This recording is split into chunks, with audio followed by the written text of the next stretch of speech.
In this video, I will discuss some key factors that led to Newcastle's Santa Claus Pub Crawl failing, and some things to consider if the event were resurrected, or you want to start one in another city.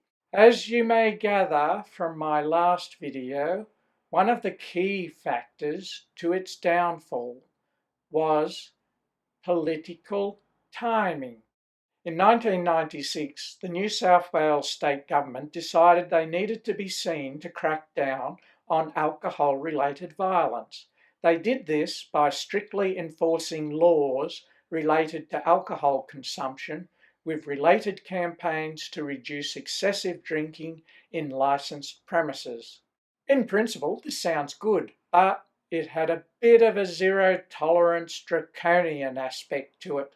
It would seem plausible that successfully eliminating Newcastle's high-profile Santa Claus Pub Crawl would be seen politically, especially at a state level, as a positive outcome of the campaign, the complaints of local residents being cited as justification for such action. This was a drastic change of attitude from the previous year when police considered it a relatively well-behaved festive event, enjoyed by most, and they simply wanted to eliminate the 1% of troublemakers. In the latter part of 1996, the Newcastle Herald published editorials and letters to the editor opposing the attempts to end the Santa Claus Pub Crawl.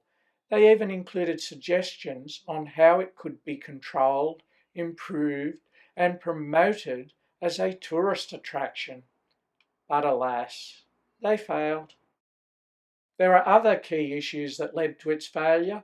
As Jane Worthington reported in her 1997 Newcastle Herald article, even its supporters recognise that the pub crawl is, in many respects, a creature with no master.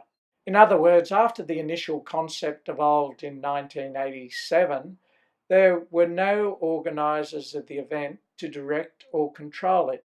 The criteria of the time, date and locations were set permanently year after year, meaning anyone and everyone who wanted to go would just turn up. I believe it would have been possible for relevant authorities to take over and inject the required organisation, direction and control to make it a successful event. However, it did not suit the politics of the time. Wollongong's Santa Claus Pub Crawl was also in New South Wales. Why weren't they targeted? And why do they still have an annual event with over 10,000 Santas? 1996 would have been their third event. Given that even 10 years later there were only 500 Santas, I imagine their event would still have been very small and insignificant at the time and would have attracted no attention. Though I expect the organisers would have been following the Newcastle situation very closely. Notice I said organisers. There is an implication that the event had some organisation and control behind it. Brett Cox's 2007 Illawarra Mercury report states that the organisers set the tone of the night. The article also states the organisers and the Salvation Army encourage responsible drinking. This graph I created compares the growth of the Newcastle and Wollongong Santa Claus Pub Crawl events. It's based on estimates I found in newspaper articles. It appears that the Wollongong event grew at half the rate of the Newcastle one. This pace of growth would have made it easier to organise and control as it grew. Or perhaps this was simply a consequence of organisation and control.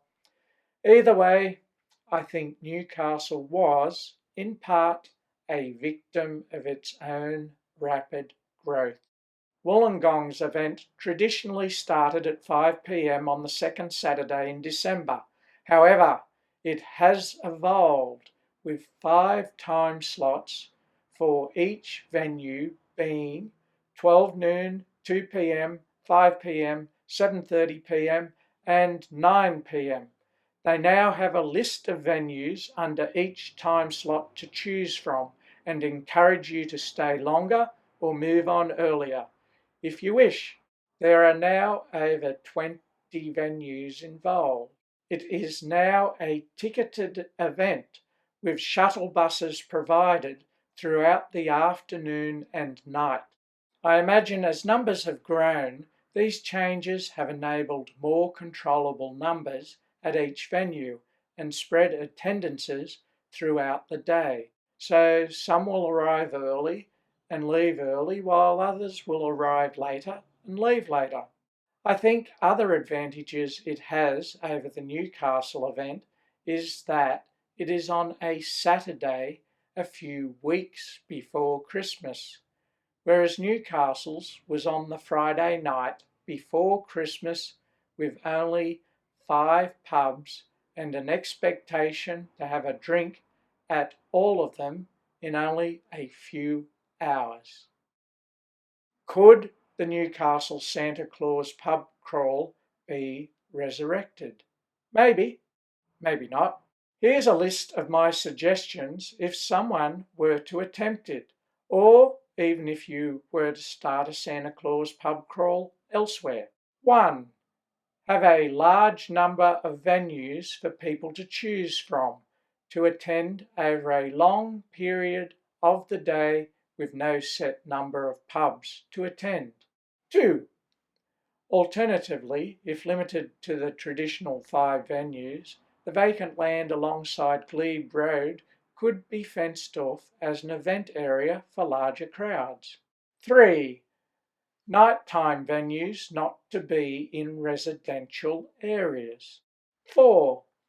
Encourage people to drink responsibly. 5. Provide shuttle buses. 6. Hold the event on a Saturday afternoon and night on either the first or third Saturday in December, so as not to compete with the Wollongong event. 7. Liaise with local council, police, venues, bus companies, hotels, motels, charities, and so on. 8.